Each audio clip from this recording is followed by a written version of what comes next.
I am Dana Malcolm. This is your midday edition of Top Stories for Wednesday, January 3rd, 2023. Coming up, the news that matters most. He's wanted.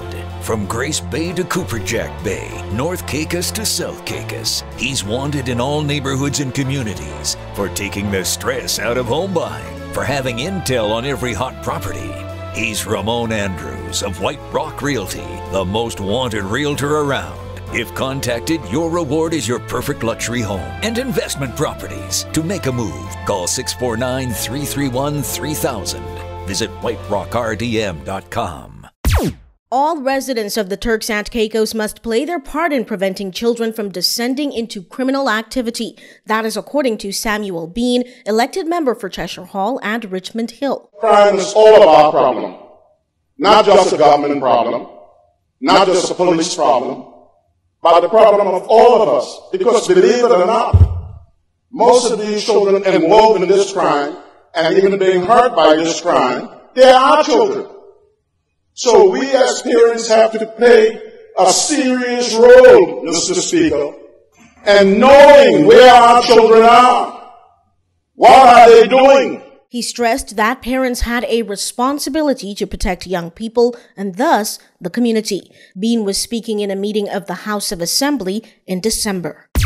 Still on a message of peace, this time from the children. The police have revealed the winners of their Christmas Jingle Jam competition.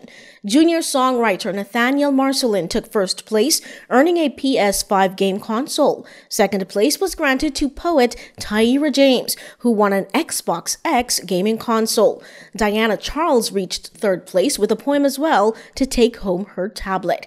First up, we hear from Nathaniel. Stop the violence, stop the violence, stop the violence now.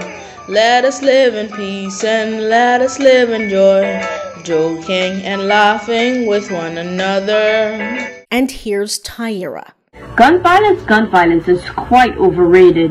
Ugh, why do people commit it? For all I know, I really and truly hate it. Magnetic Media is your news leader.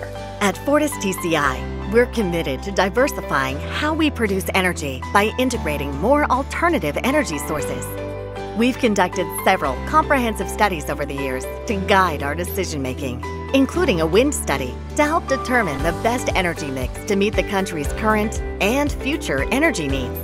We continue to use smart, strategic investments in solar energy and are exploring lower carbon-emitting fuels, such as natural gas. We own and maintain 18 rooftop solar energy systems at partner properties across the community that feed renewable energy back to our grid. We're constructing TCI's first solar-powered microgrids and introducing battery energy storage technology to help offset when the sun isn't shining. Once our microgrids come online, North and Middle Caicos will be 30% solar-powered and Salt Key 91% solar-powered. Over time, these steps will help to reduce the impact of global fuel price shocks on local energy costs and lower our carbon emissions. The transition to alternative energy sources requires major investments, sustainability partnerships, and a reform of regulations that govern the utility sector and shape the energy landscape. And while we're transitioning, the scale and speed at which we do has to balance many things, including affordability, and ensuring we maintain our reliability to keep power flowing whenever you need it. Another restaurant owner is facing prison or a fine for illegal activity. This time, the owner of Saved by Grace Creole Restaurant could be headed to prison if convicted of her 2 counts of employing prohibited persons on her trial date coming up on January 16th. Marie Charles, who is on bail, was first brought before the courts in August 2023. She has pleaded not guilty and initially appeared without representation, but has now retained the services of Griffiths and Partners law firm. A promise of transformational leadership is the 2024 New Year's resolution from Premier Washington Mizik to the people of the Turks and Caicos. I did not promise you a smooth ride or harmony all of the time, but I promise you an environment where creative fiction would be stimulated and where there will be progress. Mizik was speaking during his New Year's Day address. That is it for this edition of the news. I am Dana Malcolm. Thank you so much for joining us, and we wish you a wonderful start to this first week back to work as we begin the new year. All these stories and more are available on our website and in our Magnate in an extended format, so check those out. The news is free to share, so send it forward.